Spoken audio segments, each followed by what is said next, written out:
সংঘর্ষ, ধাওয়া, পাল্টা ধাওয়া ও ভোট বর্জনের মধ্য দিয়ে সোমবার দেশের ১৬০টি ইউনিয়ন পরিষদ ও ৯টি পৌরসভার নির্বাচন অনুষ্ঠিত হয়েছে। এই নির্বাচনে ৪৪টি ইউনিয়ন এবং ৩টি পৌরসভায় আওয়ামী লীগের চেয়ারম্যান ও মেয়র প্রার্থীরা বিনা প্রতিদ্বন্দ্বিতায় নির্বাচিত হয়েছেন। নির্বাচনী সহিংসতায় ৫টি ভোট কেন্দ্রে ভোট গ্রহণ বন্ধ করা হয়েছে এবং মহেশখালী ও কুতুবদিয়ায় দুজনের প্রাণহানি হয়েছে। এই দুজনের প্রাণহানি ও কিছু পাল্টাপাল্টি ধাওয়ার ঘটনা ছাড়া সোমবারের এই নির্বাচন সুষ্ঠু হয়েছে জানিয়ে নির্বাচন কমিশন বলছে, ইভিএমে ইউপিতে অন্তত ৫০% এবং পৌরসভায় ৫৫% বেশি এবং ব্যালটে ৬৫% বেশি ভোট পড়েছে। এই নির্বাচনে কুমিল্লার ৭ আসনে জাতীয় পার্টির প্রার্থী লুৎফর রেজা খোকনকে বহিষ্কার করেছে জাতীয় পার্টি। খোকনের বিরুদ্ধে অভিযোগ, আওয়ামী লীগ প্রার্থীকে বিনা প্রতিদ্বন্দ্বিতায় জেতাতে তিনি আর্থিক সুবিধা নিয়ে নির্বাচন থেকে সরে গেছেন। এর আগে কুমিল্লা ৫, ঢাকা ১৪ এবং লক্ষ্মীপুর ২ উপনির্বাচন থেকে জাতীয় পার্টির প্রার্থীদের গোপনে সুবিধা নিয়ে প্রতিদ্বন্দ্বিতা থেকে সরে যাওয়ার অভিযোগ উঠেছিল। আর পূর্ব ঘোষণা অনুযায়ী বিএনপি ক্ষমতাসীন দলের অধীনে নির্বাচনে অংশ না নিয়ে আগামীতে করণীয় ঠিক করতে ধারাবাহিক বৈঠক শুরু করেছে। নির্বাচনমুখী রাজনীতির ভবিষ্যৎ কি, এই আলোচনায় আজ রাজকাহনে আমাদের সঙ্গে যুক্ত আছেন বিএনপির যুগ্ম মহাসচিব সৈয়দ মোয়াজ্জেম হোসেন আলাল এবং আমাদের সঙ্গে আরও যুক্ত হয়েছেন নৌপরিবহন প্রতিমন্ত্রী খালিদ মাহমুদ চৌধুরী এমপি এবং যুক্ত হবেন জাতীয় পার্টির কো চেয়ারম্যান অ্যাডভোকেট কাজী ফিরোজ রশিদ এমপি। স্বাগত জানাচ্ছি আপনাদের দুজনকেই আজকে রাজকাহনে। আশা করছি কাজী ফিরোজ রশিদ এমপিকে আমরা খুব শীঘ্রই পেয়ে যাব। মাননীয় প্রতিমন্ত্রী, আপনার কাছ থেকে শুরু করি, যেহেতু আজকেই এই নির্বাচনটি হলো সেটি নিয়েই জানতে চাই যে ৪৪ জন প্রার্থী বিনা প্রতিদ্বন্দ্বিতায় নির্বাচিত হয়ে গেলেন, কক্সবাজারে সহিংসতায় দুজনের প্রাণ গেল, মানে এভাবেই কি সামনের নির্বাচনের পরিকল্পনাও কি এভাবেই চলবে? বিএনপি অংশগ্রহণ করলো না, জাতীয় প্রার্থিতা প্রত্যাহারের ঘটনা বিভিন্ন জায়গায়, এভাবেই কি সামনেও নির্বাচনগুলো হতে থাকবে? এমনই কি পরিকল্পনা? ধন্যবাদ আপনাকে। আপনি জানেন যে বিএনপি ইতিমধ্যেই নির্বাচন বর্জনের ঘোষণা দিয়েছে। বাংলাদেশে মানুষ এখনো প্রতিদ্বন্দ্বী রাজনৈতিক দল হিসাবে আওয়ামী লীগ এবং বিএনপিকে মনে করে। বিএনপি যেভাবে ধারাবাহিক ভাবে নির্বাচন বর্জনের ঘোষণা দিয়েছে, এটা যদি অব্যাহত থাকে তাহলে এই প্রতিদ্বন্দ্বী যে গ্রুপটা, প্রতিদ্বন্দ্বী যে রাজনৈতিক দলটা বা প্রতিদ্বন্দ্বী রাজনৈতিক যে গোষ্ঠীটা, সেটা কিন্তু পরিবর্তন হয়ে যাবে। আপনি জানেন যে একটা সময়ে দেখি কুড়েঘর মার্কা নৌকার প্রধান প্রতিদ্বন্দ্বী ছিল, তো মশাল মার্কা রাজনৈতিক প্রতিদ্বন্দ্বী, একটা প্রতিদ্বন্দ্বী ছিল, ধারাবাহিক ভাবে ধানের শীষ প্রতিদ্বন্দ্বী ছিল। এখন যদি নির্বাচন প্রতিদ্বন্দ্বিতায় তারা যে ধারাবাহিক ভাবে অংশগ্রহণ না করে, তাহলে মানুষ কিন্তু এখন বিপরীত চিন্তাটা করবে এবং এই যে প্রতিদ্বন্দ্বিতা করছে, রাজনীতির পালা পরিবর্তন বা রাজনীতির যে দেশ পরিচালনা বা জনগণের কল্যাণের ক্ষেত্রে, এটা কিন্তু সবসময় ভোটের মাধ্যমেই নির্বাচন। সেখানে যদি একটা রাজনৈতিক দল বারবার জনগণের কাছে যেতে অনাগ্রহ প্রকাশ করে, তাহলে জনগণও কিন্তু বিকল্প চিন্তা ভাবনা করবে। কাজে আমি মনে করি বিএনপির যদি ধারাবাহিকতা অব্যাহত, নিকট অতীতে আপনি রাজনীতির প্রেক্ষাপট বা পট পরিবর্তনটা অন্যরকম ভাবে দেখতে পাবেন আপনি। সেটা আর বেশি দূরে নয়। বিএনপির এই নেতিবাচক রাজনীতি তাদেরকে কিন্তু আবারও অন্ধকারে ঠেলে দিবে বলে আমি মনে করি। জি, মাননীয় প্রতিমন্ত্রী, আপনাকে ধন্যবাদ। বিএনপির মানে তাদেরকে নেতিবাচক দিকে ঠেলে দেবে বলছিলেন। আমি এরপরে আপনার কাছে নিশ্চয়ই জানতে চাইবো যে এই জন্য কি আওয়ামী লীগ কিছু ভাবছে, যে যেহেতু নির্বাচনী প্রতিদ্বন্দ্বিতা বলতে এখনো মানুষ আওয়ামী লীগ বিএনপিকেই বোঝে, আপনিই বলছিলেন। আসবো আপনার কাছে। আমি জনাব কাজী ফিরোজ রশিদ এমপি, আপনার কাছ থেকেও একটু জানতে চাই যে এই যে মানে জাতীয় পার্টির প্রার্থীরা সরে দাঁড়াচ্ছে বিভিন্ন জায়গায়, আগেও বেশ কয়েকটি নির্বাচনের কথা বলছিলাম আমার সূচনাতেই, এখনো এইরকমটা খবরটা দেখা যাচ্ছে। মানে জাতীয় পার্টি কি ভাবছে যে এই নির্বাচনগুলো এভাবেই হবে, এখনো হচ্ছে, সামনে এভাবেই চলতে থাকবে? না, এটা একটা বাই ইলেকশন, এটা ঠিক আমাদের 18 সালের নির্বাচনের মতো নির্বাচন না। এটা একটি জায়গায় একটি নির্বাচন। আমাদের একজন প্রার্থী আওয়ামী লীগের প্রফেসর আলী আশরাফ সাহেবের মৃত্যু সিটটা, এটা আমাদের একজন প্রার্থী দেওয়া হয়েছিল। এটা সে কেন উদ্যোগ করা হয়েছে, সে প্রতিদ্বন্দ্বিতা শেষ পর্যন্ত কেন থাকলো না, সেগুলো নিশ্চয়ই আমরা দলীয় ফোরামে তাকে জিজ্ঞেস করা হবে, যদি সদুত্তর না পাই তাকে এখান থেকে বহিষ্কার করা হবে। অর্থাৎ দল থেকে নমিনেশন নেওয়ার পরে সেই প্রার্থীকে যতটা যে অবস্থায় থাকুক তাকে নির্বাচনে থাকতে হবে। তার ভালোভাবে জানা উচিত এই সিটটা হচ্ছে আওয়ামী লীগের সিট এবং দীর্ঘদিন আওয়ামী লীগের এমপি এখান থেকে নির্বাচিত হয়ে আসতেছে। অতএব এখানে জাতীয় পার্টি ক্যান্ডিডেটের নির্বাচন করা একটা বড় কথা। নির্বাচনের যে তাহারা তো আছেই, কিন্তু সে সরে যাবে কেন? এখানে তো আওয়ামী লীগ জিতবে, এটা অবধারিত। এই সিটটা আওয়ামী লীগের সিট এবং বাই ইলেকশনে তো তারা তাদের ভোট দেবেই। তারপরও যে প্রার্থী সবকিছু মাথায় নিয়ে তার হুমকি ধুমকি আসতে পারে, তার অর্থকরী খরচ হতে পারে, তার এখানে অনেক রকম আছে, প্রতিদ্বন্দ্বিতা হতে পারে, সেইগুলো তার মাথায় রেখেই তো তার শক্তপোক্তভাবে নামা উচিত ছিল। সে কেন নামে নাই সেটা আমরা নিশ্চয়ই তাকে জিজ্ঞেস করা হবে এবং যদি সদুত্তর না পাই তাকে দল থেকে বহিষ্কার করা হবে। এটা খালি আপনি দুটো সিটের কথা বলছেন, আর একটি সিট ছিল, সেটা ছিল ওই নির্বাচনে আমাদের প্রার্থী দাঁড়িয়েছিল, পরবর্তী সময় সে বসে গেছে, কেন বসে গেছে, কি বসে গেছে আমি এত খোলামেলা বলতে চাই না। এবং তার পরিণতি দেখছেন, যিনি হয়ে গেছিল সে এখন জেলে আছে এবং সেখানে আওয়ামী লীগের আরেকটি প্রার্থী জয়লাভ করে এসছে। আর আমাদের প্রার্থীর খবর নাই, যিনি ছিলেন তাকে দল থেকে বহিষ্কার করা হয়েছে। অতএব আমরা কখনো এই ধরনের কাজকে আমরা সমর্থন করি না। আমার কথা যে নির্বাচনে এই সিটে যে দাঁড়াবে আমার প্রার্থী, তার জানা উচিত ছিল যে জাতীয় পার্টি হেরে যাবে, তার হারার সম্ভাবনা 100%, কিন্তু তাকে নির্বাচনে মাঠে থাকতে হবে, সব জায়গায় পোস্টার দেবে। যদি তার পোস্টার আওয়ামী লীগ ছেড়ে, আমি আওয়ামী লীগের কাছে গিয়ে বলতে পারতাম, ওবায়দুল কাদের সাহেবকে বলতে পারতাম বা খালিদ মাহমুদ সাহেব কাছে বলতে পারতাম যে আমাদের প্রার্থী পোস্টার ছিঁড়তেছে বা তারপর হামলা হয়েছে, আপনারা এটা দেখেন। সেটা হলো অন্য কথা। সে দাঁড়াবেই না, আর তারপরে বলবে কি যে আনকনসিয়াস চলে গেছে। যদি কেউ না দাঁড়ায় তো সবসময় তো একজন প্রার্থী চায় যে আনকনসিয়াস আমি চলে যাবো, আমিও চাইতাম। তা আমি যে আনকনসিয়াসটা গেছে এটা তার দোষ না, যে প্রার্থী চলে গেছে আমাদের থেকে নমিশন নিয়ে ওইখানে যে উদ্যোগ করছে, দোষটা তো তার। তাহলে সে তো একটা প্রতিনিধি আসতে পারতো। আমাদের সিলেটের আতিক সাহেব, সে ভোট পাইছে, হয়তো আরো ভোট পেত ভালোভাবে করতে পারলে। সে প্রায় 25,000 ভোট পাইছে। একটা প্রতিদ্বন্দ্বিতা হয়েছে তো। একজন প্রার্থী থাকলে ভিন্ন দলের প্রার্থী যত শক্তিশালী হোক, প্রতিটি ঘরে ঘরে তাকে যেতে হয়, ভোট চাইতে হয় এবং নির্বাচনটা তখন জমে ওঠে।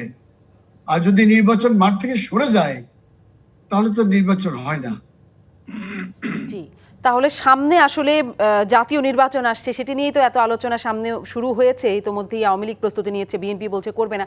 মানে সেখানেও কি পরিকল্পনা, আপনারা কতটা গুছিয়ে আনতে পারবেন, সেই প্রচেষ্টা কতটা চলছে, এই বিষয়ে আপনি আরেকটু বলবেন নিশ্চয়ই পরের অংশে। আমি জনাব মোয়াজ্জেম হোসেন আলাল, আপনারা বলছেন বিএনপি তো নির্বাচনে অংশ নিচ্ছে না, আগেই ঘোষণা দিয়ে রেখেছে এবং সেই 2014-এর মতো এবারও নির্বাচন হতে দেবে না এমন ঘোষণা করছে। সেটা কি আসলে সেই সিদ্ধান্তেই বিএনপি অনড় থাকবে? কারণ এর আগে আমরা দেখেছি নির্বাচনে একবার গেছে, একবার যায়নি, গিয়ে বলেছে, মানে না গিয়ে বলেছে না যাওয়াটা ভুল হয়েছে, এরকম কথা মহাসচিবের মুখ থেকে এসেছে। অতএব এবারের সিদ্ধান্তে প্রথমত অনড় থাকবে কিনা, ধারাবাহিক বৈঠকগুলোতে কি হচ্ছে আপনাদের সিদ্ধান্ত, যদি একটু সুনির্দিষ্টভাবে বুঝিয়ে বলেন। আপনাকে ধন্যবাদ। সম্মানিত সহ আলোচক যে দুজন আছেন ওনাদেরকেও শুভেচ্ছা, দর্শক শ্রোতা সবাইকে। প্রথম বিষয় হচ্ছে যে এই যে আজকে যে নির্বাচনগুলো অনুষ্ঠিত হয়ে গেল, এখানে খুনোখুনিটা শুরু হয়েছে গতকালকে থেকে। যে 44টা আসনের কথা বললেন যে বিনা প্রতিদ্বন্দ্বিতায় নির্বাচিত হয়েছে, সেই 44টি জায়গার 38টি আসনই হচ্ছে বাগেরহাট জেলায়। সে বাগেরহাট জেলায় গতকালকে প্রতিদ্বন্দ্বী দুই প্রার্থীর মধ্যে সংঘর্ষে একজন মহিলাও মারা গেছেন। সেই পরিসংখ্যানটা কালকে আপনারা বলেছেন, আজকে আর এখানে হয়নি। নির্বাচন কমিশন আজকে দুজনের উপর চালিয়ে দিয়েছেন, কিন্তু গতকালকেও একজন মারা গেছেন মহিলা, সেটাও ওই আওয়ামী লীগ ভার্সেস আওয়ামী লীগ। এবং জিনিসটা দাঁড়াচ্ছে যে প্রতিদ্বন্দ্বিতাপূর্ণ নির্বাচন আর সুষ্ঠু নির্বাচন দুটো কিন্তু এক জিনিস না, একই সরলরেখা অবস্থান করে না। সুষ্ঠু নির্বাচন বলতে জাতিসংঘের মানবাধিকার সনদ, জাতিসংঘের মানবাধিকার আইন, যেটা বাংলাদেশও সিগনেটারি কান্ট্রি, সেখানে এমন ভাবে ব্যাখ্যাটা হয়েছে যে সুষ্ঠু নির্বাচন বলতে বোঝা যায় সেই নির্বাচন যে নির্বাচনে পরাজিত দল এবং প্রার্থীরাও উৎসাহের সঙ্গে অংশগ্রহণ করে। শব্দটা হচ্ছে উৎসাহের সঙ্গে। এখন এখানে উৎসাহ কতটা আছে ফিরোজ ভাই বলে গেছেন। আর আমাদেরটা তো আপনারা জানেন, আপনি নিজেও বললেন 2014 নির্বাচনের আগে দেখবেন যে সিটি কর্পোরেশন, উপজেলা, পৌরসভা সমস্ত জায়গায় বিএনপির একটা জয় জয়কার পড়ে গিয়েছিল। এর পরবর্তীতে সেই জিনিসটা আর থাকলো না, কারণ যারা নির্বাচিত হচ্ছিল প্রত্যেককে ধরে ধরে জেলখানায় ঢুকানো হয়েছিল নানা রকমের কথিত সন্ত্রাসের মামলা মোকদ্দমা, এবং এলজিআইডি মন্ত্রণালয় থেকে একটা চিঠি ধরিয়ে দিয়ে তাদের পদ থেকে তাদেরকে সরিয়ে দেওয়া হয়েছিল। সেখানে আওয়ামী লীগের লোককে বসানো হয়েছিল। অর্থাৎ যুদ্ধ করে নির্বাচনে জয়লাভ করেও বিএনপি দায়িত্ব পালন করতে পারবে না, এরকম একটা প্রতিজ্ঞা ছিল সরকারের পক্ষ থেকে। সেটা শিকার আমরা হয়েছি। এরকম শত শত উদাহরণ আছে, একটি দুটি না। তার পরবর্তীতে বিএনপি চিন্তা করলো যে না, এই নির্বাচনে গিয়ে লাভ কি, পণ্যশ্রম, মামলা মোকদ্দমা, অর্থ নষ্ট সবকিছু করে বিএনপি আবার কিছুদিন বিরতি দিল। 18-তে আবার আমরা জাতীয় সংসদ নির্বাচনে গেলাম। সে যাওয়ার কারণে আমরা আওয়ামী লীগ প্রধান এবং প্রধানমন্ত্রীর সঙ্গে বৈঠক করলাম। সেখানে আমাদের সবচেয়ে বড় যে অসুবিধাগুলো ছিল, এই যে অসত্য মামলাগুলো, এই মামলাগুলোর ব্যাপারে আমরা একটা প্রতিকার চাইলাম। প্রধানমন্ত্রী আমাদের কাছ থেকে তালিকা নিলেন। পরবর্তীতে আমরা দেখলাম ওই তালিকা অনুযায়ী যে মামলা, সেই মামলার মধ্যে যারা প্রার্থী এবং সমর্থক তাদেরকে একের পর এক জেলখানায় ঢুকিয়ে দেওয়া হলো। অনেক প্রার্থীকে জেলখানায় ঢুকানো হয়েছে, অনেককে গুলি করে আহত করা হয়েছে, অনেককে রক্তাক্ত করা হয়েছে কুপিয়ে। যাই হোক, নির্বাচন 2018-তে যেটা হয়েছে আপনারা দেখেছেন। আমরা তো মানে বইয়ের পৃষ্ঠার এই পিঠ এবং ওই পিঠ দুটো দিকই দেখেছি। দেখে এখন আমরা পর্যালোচনায় বসেছি। আপনার যেটা কথা যে হতে দেবে না, ইতিমধ্যে এরকম ঘোষণা হয়েছে, না, এটা মতামতের মধ্যে এসেছে, এটা সিদ্ধান্তের মধ্যে আসেনি। সিদ্ধান্তের মধ্যে কি আসবে সেটা দেখার জন্য আরো একটু সময় আমাদেরকে অপেক্ষা করতে হবে। আগামী বৃহস্পতিবার পর্যন্ত সভা আছে। এই সভাগুলোর মধ্য থেকে আমাদের আলোচনা শুনেই কিন্তু আওয়ামী লীগের সাধারণ সম্পাদক সাহেব এবং অন্যান্যরা বলা শুরু করেছেন যে বিএনপি সিরিজ ষড়যন্ত্র করছে। এখন আমরা সভা করছি প্রকাশ্যে, মিডিয়ায় দেখাচ্ছে, প্রতিদিন মহাসচিব ব্রিফিং করছেন, পত্রিকায় নিউজ আসছে, তারপর একটা ষড়যন্ত্র কি করে হয়? ষড়যন্ত্র হলে তো গোপনে করতে হবে, সেটা তো না। তো বিষয়টা দাঁড়িয়েছে, খালিদ ভাই যেটা বলেছেন যে দুটি প্রধান প্রতিদ্বন্দ্বী দলের মধ্যেই উৎসাহটা যদি থাকে মাঠে, তাহলে উৎসাহটা বাড়ে, ভোটার উপস্থিতিও বাড়ে, এটা সত্যি কথা। কিন্তু যদি আবার এরকমটা চাওয়া হয় যে না, দরকার নেই, বিনা পরিশ্রমে কম পরিশ্রমে হয়ে যাক, তাহলে সেইটা গণতন্ত্রের ক্ষয় ডেকে আনে, গণতন্ত্রের বা নির্বাচনী ব্যবস্থার উপর অনাস্থাটা ডেকে আনে। একটা সময় কিন্তু এই আওয়ামী লীগও, খালিদ ভাই বলুক, আওয়ামী লীগও কিন্তু সিদ্ধান্ত নিয়েছিল যে এই রুট লেভেলের স্থানীয় সরকারি নির্বাচনগুলো থেকে প্রতীক উঠিয়ে নেওয়া হবে। প্রতীক হলো থাকলেই যেটা কুফল ছড়াবে এবং সারা সমাজে এটার একটা ব্যাপক বিস্তৃত সাংঘর্ষিক রূপ নেবে। বিশিষ্ট জনরাও বলেছিলেন, রাজনৈতিক নেতারাও বলেছিলেন, আমরাও বলেছিলাম। আজকে কিন্তু সেইটারই প্রতিফলন দেখছি। রাশেদ খান মেনন সাহেব ওই নির্বাচনের সমালোচনা করেন, হাসানুল্লাহ কিনু সাহেব করেন, ফিরোজ ভাইরা করেন, সবাই করেন। এরা তো সবাই আওয়ামী লীগেরই মিত্র শক্তি। তারা বলছেন, শুধু আমরা একা বললে দোষ কেন? আমার কথা হচ্ছে যে এই জায়গাটা থেকে সংশোধন হওয়ার জন্য আলাপ আলোচনা যদি করার ইচ্ছা থাকে সরকারি দলের, সে আলাপ আলোচনায় আমরা প্রস্তুত আছি। আমরা সেখানে আমাদের সাজেশন গুলো দেব, হোক না হোক। কিন্তু সেটা কতটা ফলদায়ক হবে এ ব্যাপারে তো একটু সন্দেহ করার প্রমাণ আমাদের হাতে রয়েই গেছে, মোটা দাগে যেটুকু বললাম। এবং আমাদের সিদ্ধান্ত পরিপূর্ণ পর্যায়ে কি হবে এটা নিশ্চয়ই গণমাধ্যম কর্মী হিসাবে আপনারাই সবার আগে জানতে পারবেন। তার মানে বৃহস্পতিবারের পরে কিছু একটা আমরা জানতে পারবো, আপনাদের সিদ্ধান্তের একটা রূপরেখা হয়তো আমরা পাবো, আশা করছি। মাননীয় প্রতিমন্ত্রীর কাছ থেকে ঠিক জনাব সৈয়দ মোয়াজ্জেম হোসেন আলাল যেটি বলছিলেন যে গণতন্ত্রের ক্ষয়, প্রতিদ্বন্দ্বিতাহীন নির্বাচন, আলাপ আলোচনা চাইলে আলাপ আলোচনা করতে রাজি আছেন বিএনপি। সেক্ষেত্রে এরকম কোনো পরিকল্পনা আওয়ামী লীগের আছে কিনা? কারণ গণতন্ত্রের ক্ষয় তো বটে, বিনা প্রতিদ্বন্দ্বী নির্বাচন কখনোই, আপনারাও নিশ্চয়ই এই বিষয়ে খুশি হতে পারেন না। এরকম কোনো বিষয় আছে? সিরিজ ষড়যন্ত্র কেন বলছেন সেই প্রশ্নটিও করছেন সৈয়দ মোয়াজ্জেম হোসেন আলাল। ধন্যবাদ। আপনার যেটা হচ্ছে যে নির্বাচনের যে মিত্র শক্তি বলা হলো, নির্বাচনের মিত্র শক্তি কিন্তু আমরা বিএনপিকেও মনে করি। নির্বাচনে যারা অংশগ্রহণ করে সবাই মিত্র। এখানে প্রতিদ্বন্দ্বিতা হয়, জনগণ বেছে নেয় কাকে তারা তাদের নির্বাচিত প্রতিনিধি হিসেবে মনে করবে। তো কাজেই এখানে শুধু রাশেদ খান মেনন আর ইনুকে, হাসানুল্লাহ ইনুকের কথা বলেই যে দায় এড়ানো ব্যাপারটা তা না। বিএনপিকেও আমরা রাজনীতি নির্বাচনের মধ্যে মিত্র, কিন্তু তারা এখন আসছে না নির্বাচন। যেমন যেটা বললো 14 সালে একটা নির্বাচন হলো, আমরা কিছুটা ক্ষান্ত দিলাম। নির্বাচন যদি এইরকমই হয়, ওয়েস্ট ইন্ডিজের ক্রিকেট টিমের মতো আমাদের এখন টেস্ট খেলার মতো প্লেয়ার নাই, আমরা এখন টেস্ট খেলবো না। আমাদের এখন ওয়ানডে খেলার মতো প্লেয়ার নাই, আমরা এখন ওয়ানডে গেম খেলবো না, কিছুদিন আমি বিরতি থাকবো। রাজনীতি তো এটা না, এটা খেলার ক্ষেত্রে হতে পারে যে আমরা দল গঠন করতে পারি নাই, আমরা এবার প্রতিদ্বন্দ্বিতা থাকবো না, চ্যাম্পিয়নশিপ ফাইটে থাকবো না, আমরা লিগ খেলবো কিন্তু চ্যাম্পিয়ন হব না। ব্যাপারটা এরকম না, রাজনীতিটা হচ্ছে ধারাবাহিক প্রক্রিয়া, রাজনীতিতে রেস্টের কোনো বিষয় নাই। আপনি 13 সালে 5টি সিটি কর্পোরেশন নির্বাচনে জয়যুক্ত হয়েছেন, তার মানে এই না যে আপনি জনগণ আপনাকে দেশ পরিচালনার দায়িত্ব দিয়েছেন। সিটি কর্পোরেশন নির্বাচনে জয়যুক্ত হওয়া মানে ওই সিটি কর্পোরেশনের দায়িত্ব আপনাকে দেওয়া হয়েছে। আর জাতীয় নির্বাচনের বিষয়টা ভিন্ন। জাতীয় নির্বাচনের বিষয়টা হচ্ছে জাতীয় রাজনীতির প্রেক্ষাপট বিবেচনা করে মানুষ ভোট দেয়, আর স্থানীয় সরকার নির্বাচনে স্থানীয় প্রেক্ষাপট বিবেচনা করে ভোট দেয়। এখন জাতীয় নির্বাচনে স্থানীয় নির্বাচনে জয়যুক্ত হওয়ার পরে বিএনপির মধ্যে 13 সালে এমন একটি ভাব চলে এসেছিল যে পুরো বাংলাদেশ তাদের সঙ্গে চলে গেছে। তার ফলাফল কিন্তু 5 জানুয়ারি নির্বাচনে আমরা দেখেছি যে জাতীয় পার্টি নবম সংসদের তৃতীয় রাজনৈতিক দল হিসাবে ছিল, সেই নির্বাচনী মানে রাজনৈতিক ভুল সিদ্ধান্তের কারণে জাতীয় পার্টি কিন্তু প্রধান রাজনৈতিক দল হিসাবে সংসদে অবস্থান করেছে এবং এখনো সেটা ধরে রেখেছে। এটা হচ্ছে বিএনপির রাজনৈতিক কৌশলের ভুল। এখন রাজনৈতিক কৌশলে আপনি ভুল করবেন, সেটার দায় দায়িত্ব সরকারকে নিতে হবে, আওয়ামী লীগকে নিতে হবে, এটা তো খুব দুর্ভাগ্যজনক। আর যেটা আপনি বলছেন সিরিজ ষড়যন্ত্র, আমি জানি না, আমি আলাল ভাই বললেন যে সিরিজ ষড়যন্ত্র বা আমাদের এখনো সিদ্ধান্ত হয় নাই, কিন্তু আমরা এটাও শুনেছি আলাল ভাই নাকি নিজেও বলেছেন যে আন্দোলন করতে হলে আগেই মেডিকেল চেক আপ সম্পন্ন করতে হবে এবং পাসপোর্ট জমা রাখতে হবে। আমি জানি না যে সিনিয়র নেতাদেরকে নাকি বলা হয়েছে যে আন্দোলনে যখন ঘোষণা দিব তখন কিন্তু তার আগেই মেডিকেল চেক আপ সম্পন্ন করতে হবে এবং পাসপোর্ট জমা রাখতে হবে, মেডিকেল চেক আপের নামে বিদেশে যাওয়া চলবে না। এই যদি হয় বিএনপির কেন্দ্রীয় নেতাদের দৃষ্টিভঙ্গি বা চিন্তা ভাবনা, তাহলে কিভাবে রাজনীতি আগাবে বলেন? আমি জানি না, এই কথাটি লোকমুখে শোনা, আমি ঠিক মানে ডিটেলস বলতে পারবো না।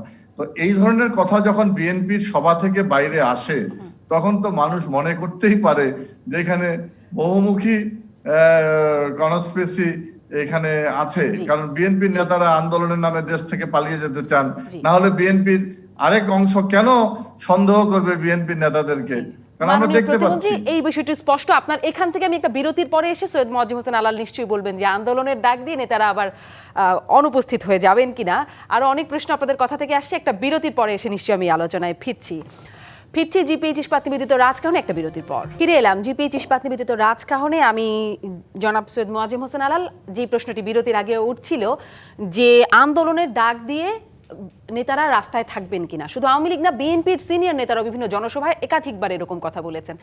আসলে কি এবার থাকবে কিনা? আসলে আন্দোলনের রূপরেখাটাও আমরা জানি না, কেমন আন্দোলন হবে সেটাও যদি আমাদেরকে একটু বুঝিয়ে বলেন। কৌশলে ওই যে খেলার কথা বলছিলেন মাননীয় প্রতিমন্ত্রী, সেই খেলায় কি আসলে খেলার কৌশল নির্ধারণের নেতৃত্ব কি একটু ভুল করছে বা পিছিয়ে পড়ছে? জনাব মোয়াজ্জেম হোসেন আলাল, অনেকগুলো প্রশ্ন। দেখুন, মন্ত্রী সাহেব তো আমাদের রাজনৈতিক প্রধান প্রতিপক্ষ, শক্তিশালী প্রতিপক্ষ।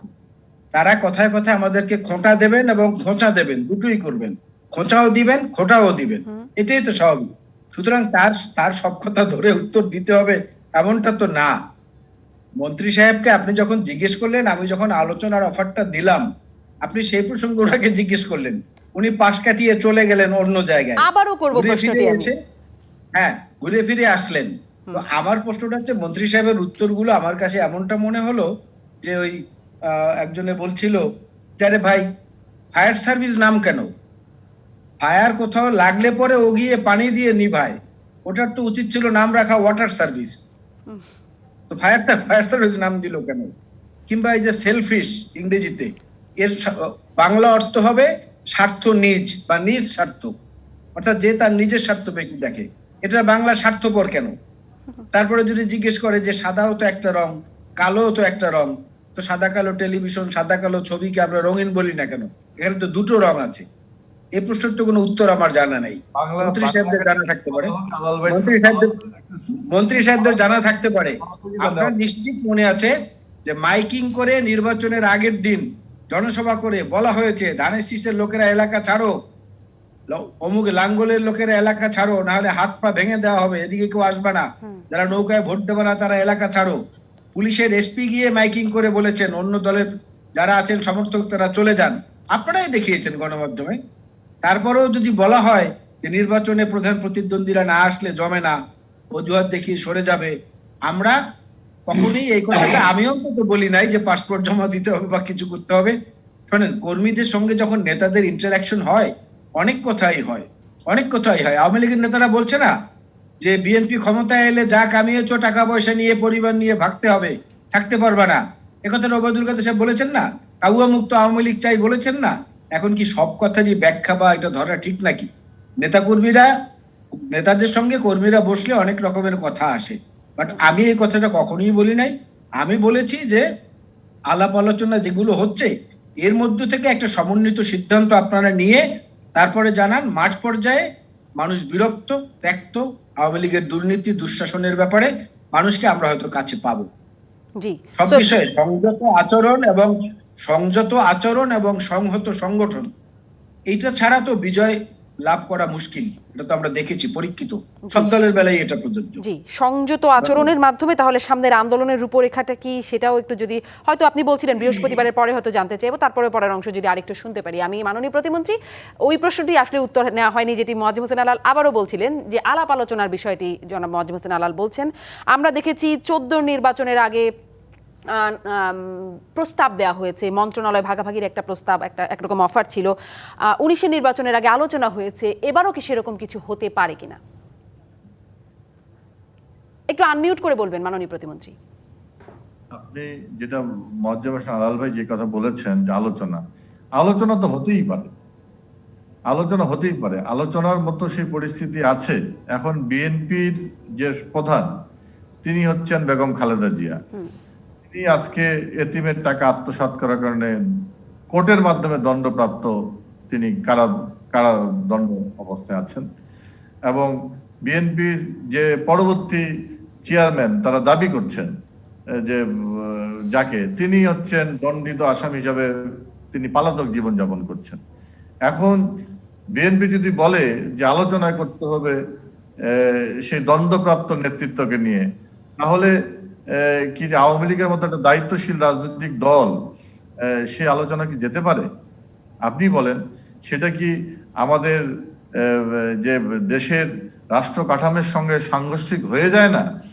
কাজেই বিএনপির এই জায়গাগুলো ক্লিয়ার করতে হবে। দণ্ডিত আসামি নিয়ে পলাতক একজন ব্যক্তি, সব আলাল ভাইয়ের মতো একজন পোর খাওয়া পলিটিশিয়ান, তিনি তো ছাত্র রাজনীতি থেকে বিকশিত এই জায়গায় এসেছেন, যদিও বিএনপি করেন অসুবিধা নেই, কিন্তু বাট তিনি কার নেতৃত্ব গ্রহণ করছেন? আজ থেকে আমরা যখন ছোটবেলাতে কি 7 সমুদ্র 13 নদী পার, সেখানে নেতৃত্ব বসে আছেন।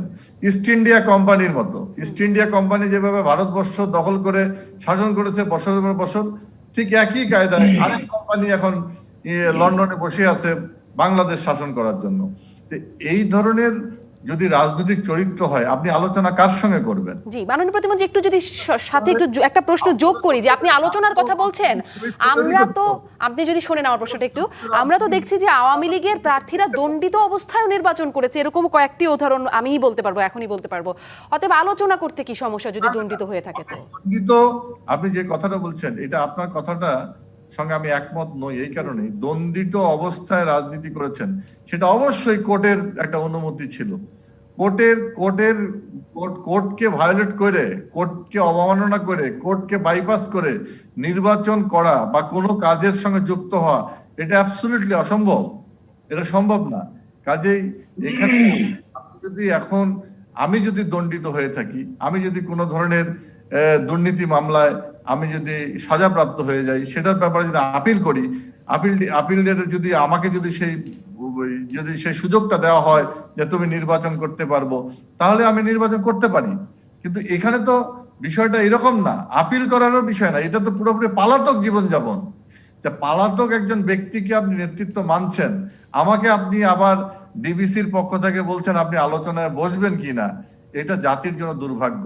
এই যে জায়গাটা আপনি নিয়ে আসতেছেন অপরাধের সঙ্গে ন্যায় নীতির যে একটা জোর করে বৈঠক বসায় দেওয়ার যে চেষ্টা, এটা কিন্তু দুর্ভাগ্যজনক। আমরা আলোচনা করতে রাজি আছি, আলাল ভাই তো অনেকগুলো মামলা, প্রায় 100টার উপরে মামলা আছে নাকি আলাল ভাই, আমি জানি না ঠিক।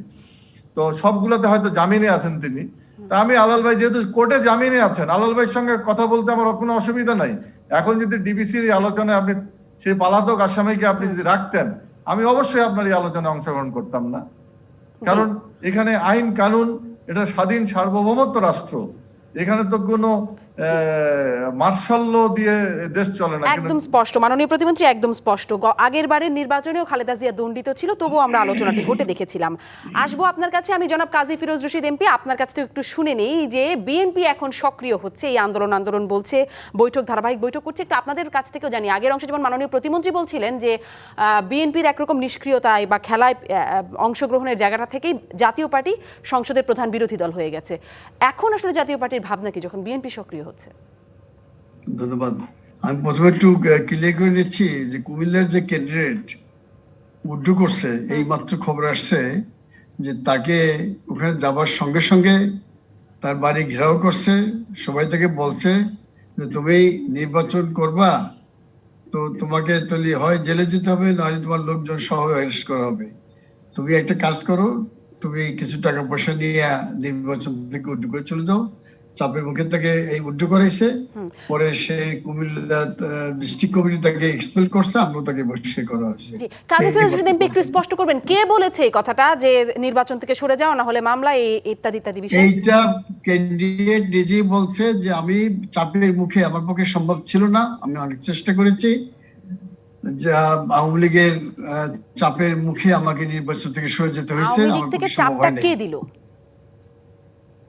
আরে ভাই, আমি যদি আওয়ামী লীগ তো আমিও চাপ দিতাম, চাপ তো হবেই। আওয়ামী লীগ, আমি যদি ইলেকশনে আনকনসিয়াস আসতে পারি, আমার যে ক্যান্ডিডেট আছে এগেইনস্টে, তারে চাপ দেবো, তার ঘর আটকে রাখবো, তার সাথে আমি যুদ্ধ করবো তো। কিন্তু ইলেকশনের একটা কৌশল, সেই চাপ আমার ক্যান্ডিডেট সহ্য করতে পারে নাই, না পাইরা সে উইথড্র কইরা কিছু পয়সা করে নিয়ে কাটছে, সেই জন্য দল থেকে বহিষ্কার করা হয়েছে। এখন আপনার কথা আসি, আন্দোলন করবে বিএনপি, আন্দোলন আসলে কখনো তারিখ দিয়ে, সময় দিয়ে, দিনক্ষণ দিয়ে আন্দোলন হয় না। আন্দোলন হয় একটা, যখন গোটা জাতিকে কোনো একটা ইস্যুতে ঐক্যবদ্ধ করা যায়, তখন আন্দোলন হয়। আপনি দেখেছেন যে আমাদের এই শিক্ষার্থীরা, ছোট ছোট বাচ্চারা রাস্তা নেমে এসেছিল, একটা বিশাল আন্দোলন। তাদের কেউ খবর দেয় নাই, তাদের কোনো সংগঠন নেই, কিন্তু তারা কিন্তু ঘরে থাকে নেই। হাজার হাজার লক্ষ লক্ষ ছেলেরা ঢাকা শহর হয়ে গেল। আন্দোলন হয়েছে না? হয়েছে। আন্দোলন হইতে কিন্তু কোনো সময় লাগে না। এক, দুই, আরেকটি কথা, যে অনেকে মনে করেন যে আল্লাহ সাহেবরা আন্দোলন বারবার বলতেছেন, ওনাদের মধ্যে এক দল আছে যে ইলেকশন আসলে যাবে পড়েন এবং আন্দোলন বাদ দিয়ে নির্বাচনে আসতে চান, কারণ নির্বাচন আসলে কিছু পয়সা করি ভয় তাদের, তারা নমিনেশন দিতে পারে প্রত্যেকটা জায়গায়, এই জন্য হয়। তাহলে তো গতবারও তাদের এই ঝামেলা হতো না, 14 সালে হতো না। কিন্তু কিছু লোক তাদের সব দলের মধ্যে থাকে যে এইটাকে একটা ব্যবসা হিসেবে নেয়, সবাইকে ক্যান্ডিডেট দিতে পারলে তার কাছে টাকা খায়, কারণ দল বড়, দল যত বড় হবে টাকার অঙ্ক তত বেশি হবে। কাজী ফিরোজ রশিদ এমপি, আমাকে একটা বিরতিতে যেতে হবে, সময়টা পার হয়ে যাচ্ছে। আমি বিরতির পর কাজী ফিরোজ রশিদ এমপি একটু থামিয়ে দিচ্ছি আপনাকে, দুঃখিত। বিরতির পরে আপনার কাছে আমি ফিরছি যে সামনে তাহলে চাপ সইবার জন্য জাতীয় পার্টি কি করবে। আসবো আপনার কাছে কাজী ফিরোজ রশিদ এমপি একটা বিরতি থেকে ফিরছি রাজকাহনে। বিরতির পর ফিরলাম রাজকাহনে। আমার দর্শকরা অনেকেই প্রশ্ন মন্তব্য করছেন। নাজমুল হাসান, রাজু মণ্ডল, রিপন হোসেন, টিআইএম জাদি, তহিদুল ইসলাম, নাজমুল হালদার সহ আরো অনেকেই লিখছেন। অনেকগুলোর উত্তর ইতিমধ্যে পেয়েছি, আর হয়তো অল্প সময়ের মধ্যে কথা বলবো। আমি যেই প্রশ্নটি করছিলাম কাজী ফিরোজ রশিদ এমপি, 1 মিনিটে আপনার কাছ থেকে একটু শুনবো। চাপ তো হবেই, আপনি নিজেই বলছেন, তাহলে সেই চাপ যেন সামনে সহ্য করতে পারে জাতীয় পার্টি, এই জন্য আপনাদের পরিকল্পনা কি? সবার কাছে আসলে কি কি করবেন একটু জানতে চাইবো কাজী ফিরোজ রশিদ এমপি। আমি খুব স্পষ্ট কথা বলি, জাতীয় পার্টি কোন নির্বাচন থেকে সরে যায় নাই। তত্ত্বাবধায়ক সরকার যখন আমাদের উপর চরম অনিয়ম করছে, অবিচার করছে, আমরা একটা পোস্টার লাগাইতে পারি নাই, সব জেলে, তার মধ্যে কিন্তু জাতীয় পার্টি 38টা সিট পাইছে আমাদের উপর অবিচার করার পরও। সেই জন্য জাতীয় পার্টি সরালোক না, জাতীয় পার্টি যে কোনো নির্বাচনকে ফেস করালো। এবং আমি আপনাকে স্পষ্ট বলতে চাই যে জাতীয় পার্টিকে ছাড়া ইনশাল্লাহ আগামীতে কেউ সরকার গঠন করতে পারবে না, এক কথা। জি, অনেক ধন্যবাদ কাজী ফিরোজ রশিদ এমপি। সৈয়দ মোয়াজ্জেম হোসেন আলাল, আপনাদের পরিকল্পনার জায়গাটাও একটু শুনতে চাই। আপনি বলছিলেন আলাপ আলোচনায় তত্ত্বাবধায়ক সরকারের বা নির্দলীয় সরকারের জায়গায় ছাড় দেবেন কিনা, খালেদা জিয়ার মুক্তির অবস্থানটাও কিভাবে, মানে সেখানেও কোনো ছাড় দেওয়ার জায়গা আছে কিনা, যেহেতু আলাপ আলোচনা হতে পারে বলছেন আপনি? আমি মোটা দাগে উত্তর দেওয়ার চেষ্টা করছি। এক নম্বর হলো যেটা খালিদ ভাই বলেছেন, আসলে না জেনে বলেছেন, এমনটা ঠিক না। এতিমের টাকা আত্মসাতের অভিযোগে বেগম খালেদা জিয়া দণ্ডপ্রাপ্ত হননি। উনি দণ্ডপ্রাপ্ত হয়েছেন সেটা বলা হয়েছে যে ক্ষমতার ব্যবহারটা তিনি ঠিক মতো করেননি বা ক্ষমতার অপব্যবহার করেছেন, এইটাই ওনারা যেটা বলেন। ওই ভাষায় বা ওই ইঙ্গিতেও কিন্তু কোনো কথা আসেনি। আর একটা হচ্ছে যে এই জিনিসগুলোকে যদি বড় করে এত দেখা হয়, ৭ সমুদ্র ১৩ নদীর পাড়ে যিনি আছেন তাকে নিয়ে এত দুশ্চিন্তা কেন? 18 নির্বাচনের আগে তো আলোচনায় তিনি ছিলেন না, বা আমাদের দেশনেত্রী বেগম খালেদা জিয়াও তো ছিলেন না, তা থেকে আলোচনা হয়নি, হয়েছে না, বিএনপির প্রতিনিধিরা যোগ দিয়েছে না। সুতরাং এটা হতেই পারে।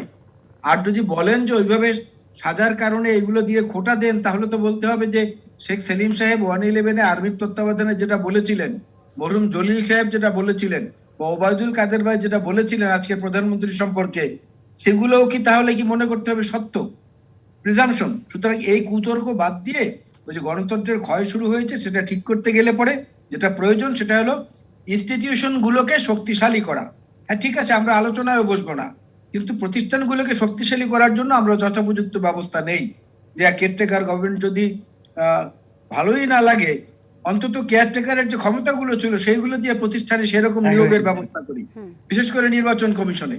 তাহলেই তো আর এই আগামীকালকে হলো আন্তর্জাতিক শান্তি দিবস, তাহলে আর অশান্তির বিষয়গুলো দেখা লাগে না, এবং পারস্পরিক সম্মান শ্রদ্ধার মধ্য দিয়েই গণতন্ত্রের প্রতি সম্মানটা প্রদর্শন করা হয়। আর আওয়ামী লীগ তো সবচেয়ে সিনিয়র পলিটিক্যাল পার্টি, সবচেয়ে বেশি সময় ধরে দেশ পরিচালনা করছেন। উদারতাটা তাদের কাছ থেকে আসলে পরে আমরা যদি সেটা গ্রহণ না করি, তখন না দায়টা চাপানো যায়।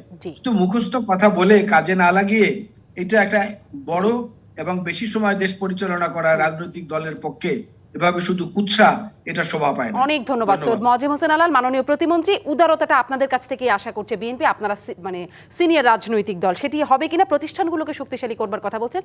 উদ্যোগ কি আসলেও কিছু থাকবে নতুন করে নেবার? 50 বছরে যদি উদারতার কথা আপনি যদি বলেন, সব থেকে বড় উদারতা মাননীয় প্রধানমন্ত্রী দেশরত্ন শেখ হাসিনা দেখিয়েছেন বেগম খালেদা জিয়া।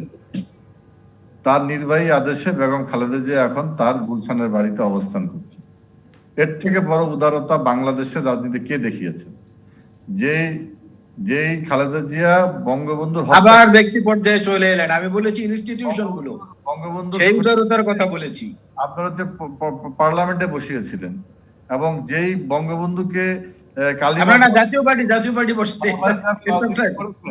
তারপরেও বেগম খালেদা জিয়ার প্রতি মাননীয় প্রধানমন্ত্রী উদারতা দেখিয়েছেন। আলাল ভাই বলেছেন তাকে নিয়ে দুশ্চিন্তা কেন? তাকে নিয়ে কোনো দুশ্চিন্তা নাই। দুশ্চিন্তা হচ্ছে অপরাধ রাজনীতিকে বাংলাদেশে সংযোজিত করা, অপরাধীকে বাংলাদেশের রাজনীতিতে সংযোজিত করা।